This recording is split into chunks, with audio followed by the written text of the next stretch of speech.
Oh yeah, this just keeps getting better and better. Hello everyone and welcome to Action RPG. I'm your host Aaron, and for today's video we're headed to the world of the highly anticipated Path of Exile 2, which unfortunately was delayed till the beginning of December. And this video has actually been sent to me a couple of times. This is a PoE 2 breakdown from a PC Gamer interview or article that was written that was broken down by Talkative Try. Now I have not watched this yet. This video is 22 minutes and I doubt we will check out the entire thing, but if you want to watch this video, I will link it in the description below. And just so you know, right now me and Talkative Try have been talking and we plan on doing a collaboration stream where we can talk about PoE 2 together prior to the early access release. So I look forward to that conversation with this awesome creator. So this keeps getting sent to me. Let's see what's going on. I guess this is the magazine cover. So let's start with this right here. The cover looks to be art of the witch. We're guessing perhaps this is an ascendancy or this is just showcasing Raging Spirits as a skill.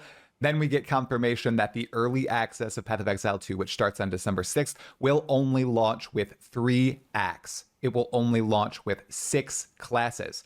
It will have corruption of some sort of items in Act 3. There will be time traveling. There is a huge rework to the flask system, which brings the flask system down to 1 life and 1 mana flask that can be upgraded, and then a trinket system that allows you to upgrade the way that you address ailments in some way, much like utility flasks work in Path. It's really interesting. So we know Titan Quest 2 is coming, and that's coming winter 2024, 2025, so December, January, or February.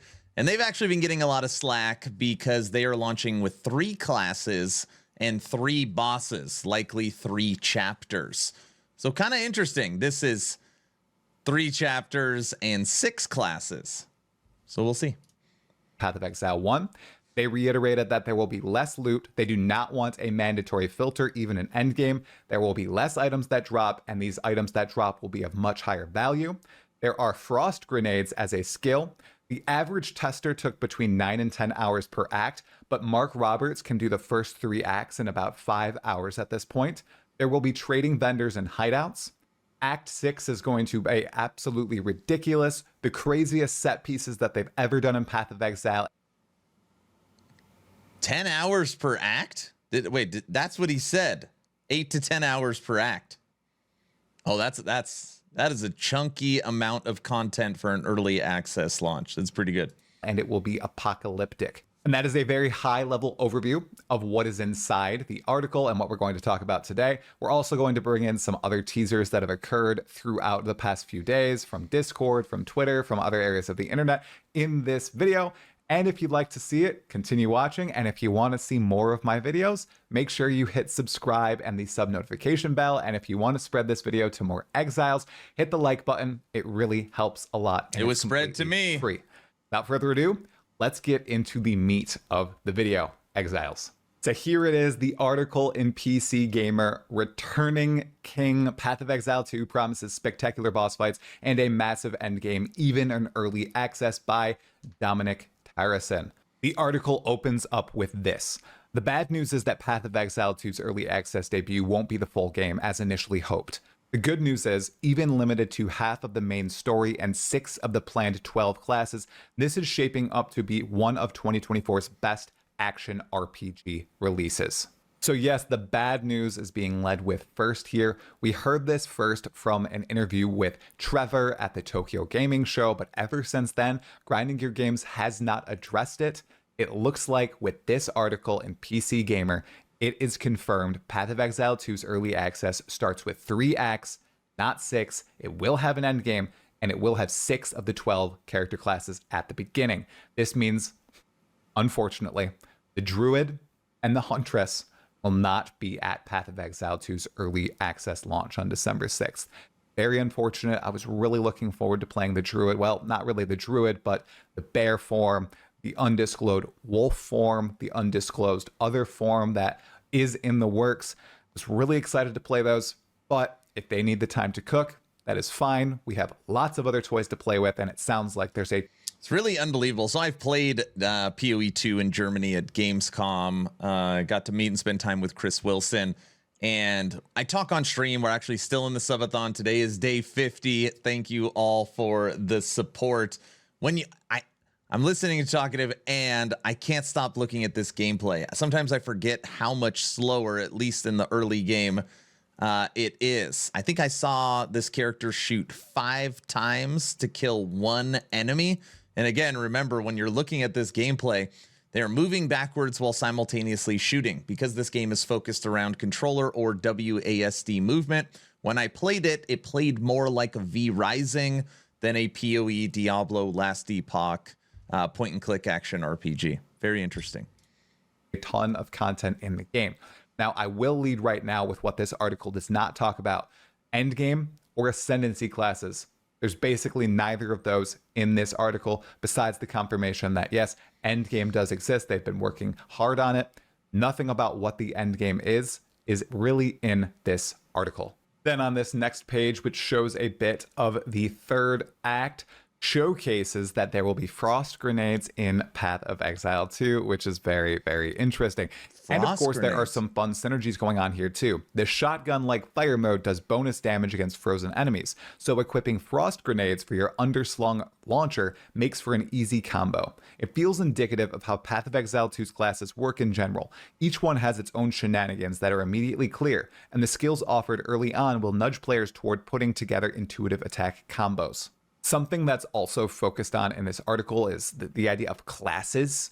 And we know as Path of Exile players, and something I've said a lot on this channel, is that classes only really have 2 unique features: their starting position in the tree and the ascendancy classes that are attached to them. Other than that, unless there's something hidden that we don't know about yet, there's nothing that separates the classes besides that. You can use any skill in the game with any class in the game, which is something that maybe people don't want to stress out in articles like this to new players. Maybe it's information overload, but I just see that as super cool. I guess it is difficult to pitch this as, okay, well, why then does a class matter if there's nothing that makes it unique? Because the thing that makes it unique hasn't really been showcased, the Ascendancy class. When those are released, I'm going to be very happy because I'll be able to showcase to the world, hey, this is what makes this specific class unique in Path of Exile 2. We're currently playing, I'm running out of games to play, so we're playing the new season of Undecember. A lot of people tell me it's a good game. I've never really dived into it, but I find it interesting that even that, which we were playing yesterday, there is no classes. You get a blank canvas and you make whatever you want. And then you got a game like Last Epoch where you pick your class and then you pick your mastery. I am more for the picking your class and going after that than the blank canvas. But Path of Exile's always been kind of in the middle. Then there's this line right here about how long testers take on each act that they've tested so far. And these appear to be the first 3 acts that they're really talking about here. PoE 2 is aiming for a more reasonable 6 acts, but from what I've seen, they're all beefy, clocking in at around 9 to 10 hours apiece for new players, and they are very varied. The game takes players on a globe-trotting adventure, initially seeking revenge against a bloodthirsty count in a very European region, and then, yes, of course, we go into a desert region, and then a jungle and ancient city with the Val. This is interesting. Oh my gosh, I don't know why. It makes me laugh. It makes me laugh. Everybody wants campaign skips. Everybody wants adventure mode. I bet you if you polled the PoE community, most would say, like, when are we going to get a campaign skip? PoE 2 is going to have a 60-hour campaign. 6 acts, 9 to 10 hours. It could be as long as 60 hours. It just cracks me up. Interesting. This is about what Jonathan Rogers has been saying, 9 to 10 hours per act, with the last act being half the size of the other acts. So the 50-hour number that we've seen floating around makes a ton of sense. I will touch on here that later in the article, it said that co-director Mark Roberts only takes about 5 hours to get through the current set of the acts, which is phenomenal and showcases that, yes, the best players among us will still be able to get through the acts pretty quickly. It's not going to be 50 hours every time. It's not even going to be half that at 25 hours. You won't need to worry about it. The first playthrough, though, and playthroughs for new players, of course, are going to take a tremendous amount of time. Then there is a tidbit here about the 3rd act, which just is awesome. I'm very excited about this. Act 3 takes players to the jungle and across time. as you investigate the ancient Aztec-inspired Val civilization, both in the present and in their past heyday. It's riffing on what we saw of their lands in the first game, but greatly expanded in scope. For a lore enjoyer like myself, this is absolutely incredible. We have seen little tidbits and we thought, yeah, Alva is helping us time travel to the past of the Val.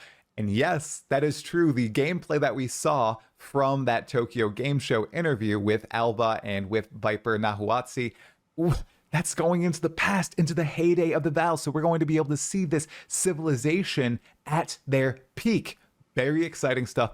I bet we're going to meet Doriani finally. How awesome is that? Screw Adziri. I want to meet this Doriani that everybody is always talking about. People who don't know the lore of Path of Exile are probably like, what the hell is Try talking about right now? But once you learn all about Doriani and all the secrets surrounding here, you'll understand. Just wait for... Try is so excited. He's so excited.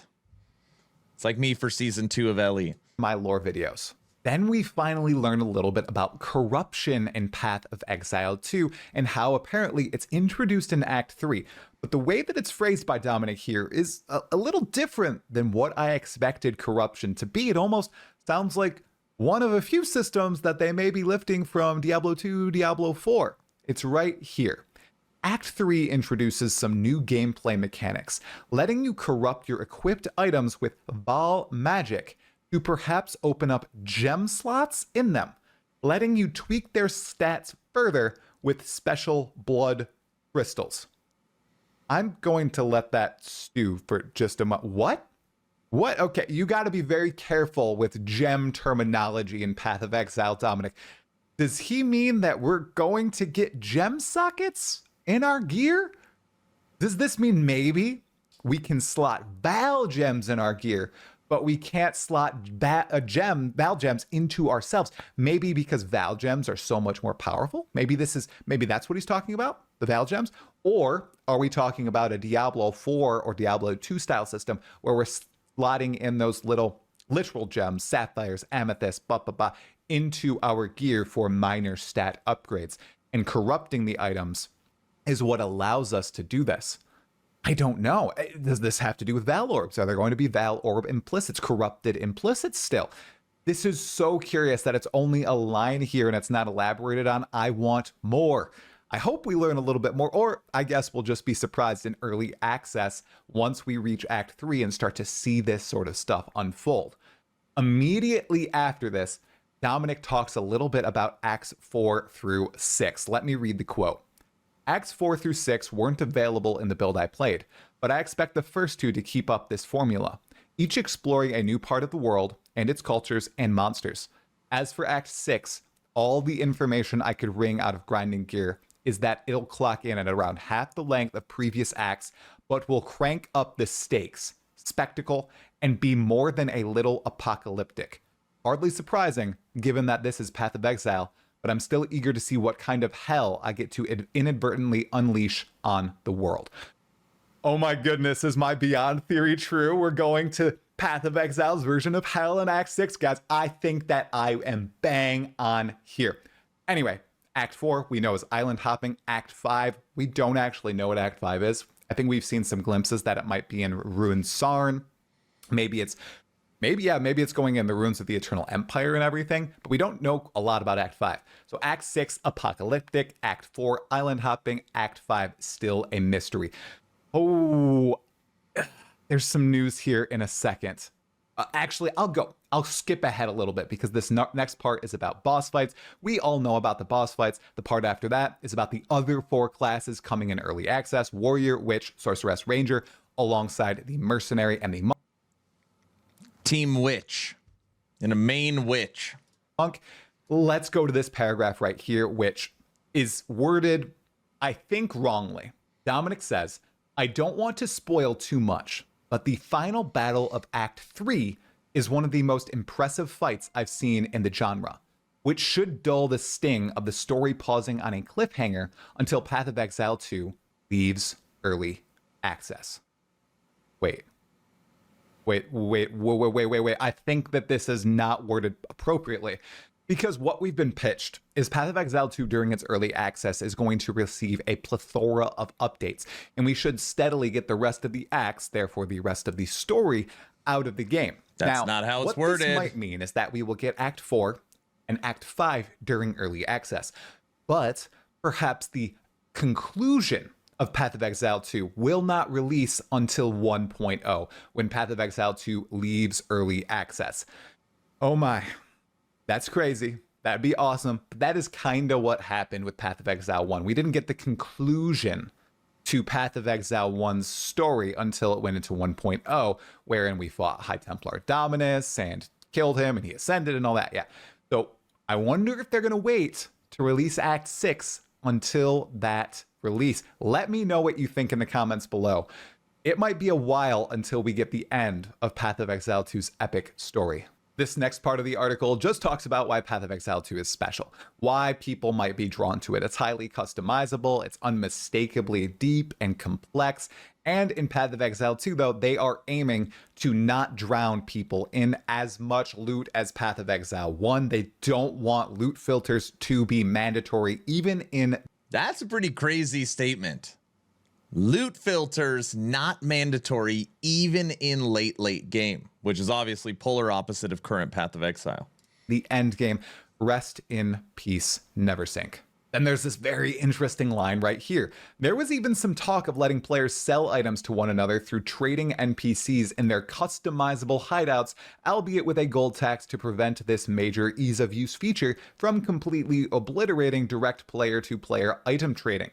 Now, this does sound like trading items in an auction house, much like we trade currency and a few other select items in Path of Exile 1, which has been confirmed to be in Path of Exile 2. I do think that they really want to make this happen. It's just a matter of the mechanics. Now, here is the end game information that I kind of hinted at the opening of the video, but I said there wasn't a lot of it here.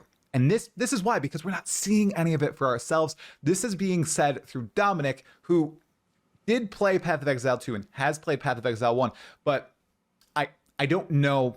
We have to be very careful here. We have to be very careful. He saw the footage that we are likely to see at the end of the month, and this is what Dominic had to say about it. But probably the most significant shift in the design, and one that wasn't too obvious playing through the early game, but seemed to hold true of the later game footage I was shown, is a throttling of the game's speed. While grinding your game still wants players shattering PoE 2 with wild character builds, it doesn't want you just tuning out of the game entirely as enemies melt around you. Rogers was keen to highlight that a speedster character in PoE 2 will be swinging 5 times a second rather than 50, still a lot but parsable by human eyes. The way the game is balanced should de-emphasize all speed builds too, thanks to DPS increases being more effectively multiplicative. And that's it. That's all we saw about the endgame here. So apparently... Damn. We knew it was going to be slower, but that article, this is somebody that has played the early access version, is saying slower, probably about 30 hours of content we are going to get, and loot filters not required. Very different game.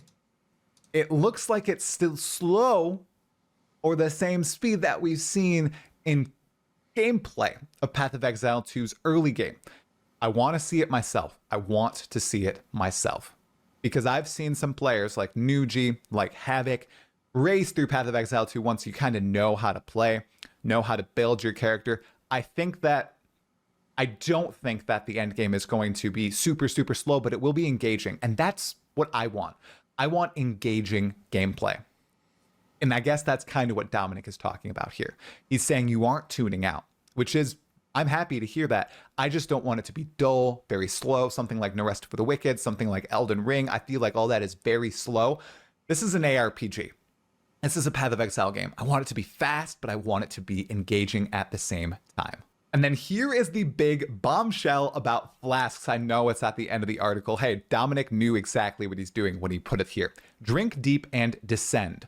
Being so close to release doesn't mean that grinding gear is playing any part of this safe either. I thought it was bold enough to roll back the changes to healing and mana regeneration from the LA Press event, where you didn't get additional healing charges from killing minor enemies, only checkpoints and town runs. But it's got something far more significant in the pipeline, and hopefully ready to roll by launch day on December 6th. While not in the preview build I had access to, the studio was hard at work completely reworking the flask system, a part of Path of Exile which has remained almost unchanged since the first game's beta release. Inspired by the simpler control binds of the gamepad UI, D-pad left for health, right for mana, the plan is to limit players to a single slot each for health and mana flasks, with capacity for more on both, and introducing a new set of trinket slots that provide utilitarian buffs, like automatically activating freeze, bleed, stun cures. Oh my. Once again, a push toward cutting out the fiddly bit. I am dying. Inspired by the simpler control binds of the gamepad UI, D-pad left for health, right for mana. He played this game, he played early access on a controller. It's while retaining that classic PoE complexity. It's a common refrain, highlighting just how far Grinding Gear is willing to go in overhauling old, tired ideas if it thinks it has a better option, even if it's just weeks before launch. Oh my, that's another thing they're taking from Diablo 4. They do it better with the health pots. I'll say it, credit where credit's due. I like having the single button. Last Epoch does it too. Please, this is great to hear. Everyone has been asking for a Flask rework. Name drop Last Epoch. It felt better playing PoE 2 on the controller with those healing pots before. I think this is going to feel great even on PC. And then Okay, I'm going to stop the video there. I'm going to link this in the description, okay?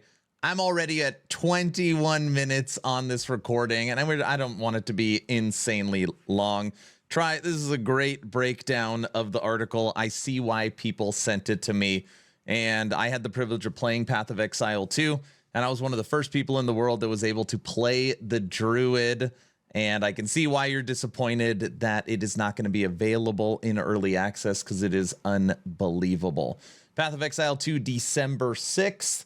Who knows? Maybe the subathon will still be going and we will make it to this release. I am excited to play it. I'm excited to jump in and learn all the mechanics, and I'm hoping it's an absolute blast. In the comment section, let me know your favorite part. Why are you excited or not excited for Path of Exile 2? Please like, share, and subscribe if you think I've earned it. Check out the stream. I'm live every day from 12 to 14 hours a day. Today marks day 50 of my subathon. It appears it is never going to end. Best way to support is Patreon, and we do a game giveaway every 2 weeks on Discord where we run all our community events. I'm done. Thank you for this video. Hopefully you're entertained or at least learned something. Aaron, out.